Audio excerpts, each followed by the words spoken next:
Hello friends, आपका बहुत बहुत स्वागत है आपके अपने YouTube channel RC short hand में। फ्रेंड्स, आज अभ्यास 15-16 बोलने जा रहे हैं, जो कि 5 सेकंड में शुरू होगा। Ready start. अध्यक्ष जी, किसी भी देश की विदेश नीति अपने में कोई स्वतंत्र नीति नहीं होती है, वरन वह किसी देश की आंतरिक नीति को स्पष्ट करती है।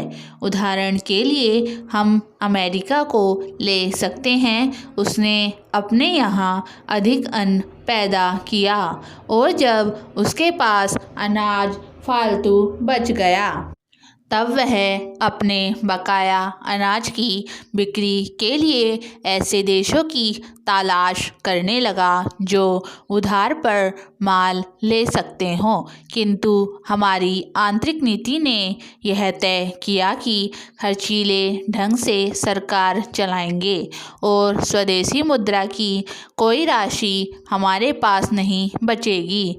हमने कर भी लगा दिए और मुद्रा प्रसार भी कर दिया। कुछ संकट पड़ने के बाद इस बात की आवश्यकता को नहीं समझा कि उस पैसे का कहीं अन्यत्र उपयोग कर सकें। श्रीमान, मुझे माननीय प्रधानमंत्री जी के इस कथन पर दुख होता है कि दुनिया के अमीर और गरीब देशों का अंतर लगातार बढ़ता जा रहा है। मैं उनसे यह पूछना चाहती हूँ कि भारत की विदेश नीति ने उस अंतर को घटाने की क्या कोशिश की है? क्या भारत सरकार ने कभी दुनिया की पंचायत में यह कहने की हिम्मत की है कि बालिग मताधिकार के आधार पर यूएनओ का चुनाव होकर एक संसद बनाई जाए? और क्या आप में यह देखने की हिम्मत है कि फौज के हिसाब से कर लगाकर एक विकास का खाता खोल दिया जाए? जो देश विकसित हैं उनके मजदूरों का 1 घंटा हमारे देश के मजदूरों के 100 घंटों के बराबर माना जाता है, क्योंकि उनके पास साधन हैं। इसीलिए यह अंतर और भी बढ़ता चला जा रहा है। किसी देश के अंदर आंतरिक नीति में अमीरी और गरीबी का अंतर बढ़ता चला जा रहा हो और वह दुनिया के देशों में विद्यमान अमीरी और गरीबी के इस अभिशाप को समाप्त करेगा, यह समझ में आने वाली बात नहीं है।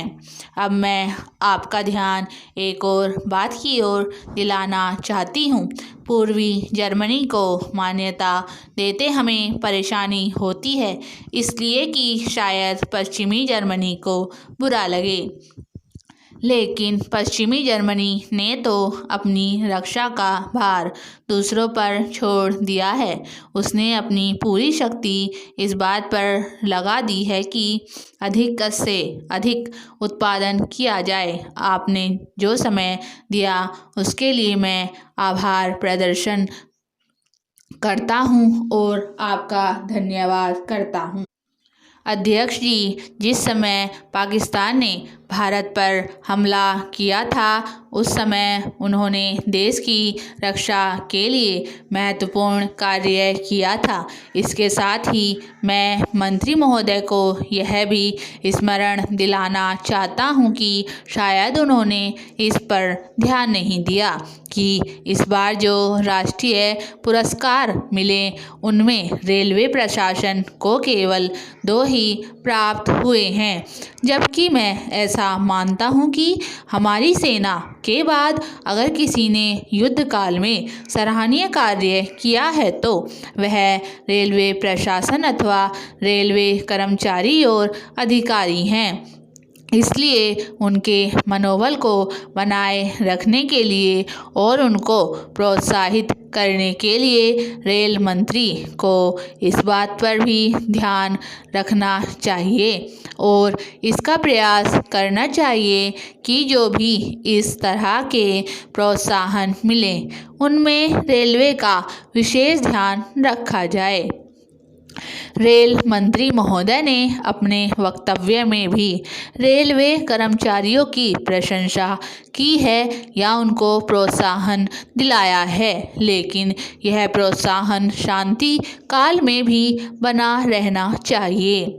रेलवे ने युद्ध काल में जो काम किया वह तो देश की रक्षा का महान उद्देश्य था, लेकिन उसके बाद देश के निर्माण में या गरीबी मिटाने के लिए जो युद्ध होता है उनमें भी प्रत्येक रेलवे कर्मचारी का मनोबल उसी तरीके से बना रहे, इसके लिए भी रेल मंत्री महोदय को कुछ कदम उठाने की आवश्यकता है। मैं ऐसा मानता हूँ कि वह किसी भी तरीके से करें, उनका तरीका कुछ भी हो, लेकिन उनको यह करना चाहिए कि जितने भी रेलवे कर्मचारी हैं, जो भी रेलवे को मुनाफा हो उनमें वह साझीदार हो। चाहे आप उनको बोनस के रूप में कुछ दें, चाहे किसी और तरीके से दें, लेकिन हर वर्ग के रेलवे कर्मचारी को मालूम होना चाहिए कि यदि वह देश के निर्माण के संबंध में ठीक तरह से काम करेगा तो उसको पुरस्कार के रूप में या वेतन के अंश के रूप में अपने वेतन के अलावा पैसा मिलेगा। इसी प्रकार इस संबंध में मैं एक और सुझाव देना चाहता हूँ। स्वतंत्रता के बाद रेल प्रशासन भारत सरकार का प्रशासन हो गया, लेकिन यह लोकसभा एक विशेष उद्देश्य को लेकर चुनी गई है। यह उस कार्यक्रम का एक नमूना ही है। गांधी जी ने जीवन के सभी पहलुओं पर प्रकाश डाला था। धन को वे संयम से व्यय करने के हक में थे। स्टॉप।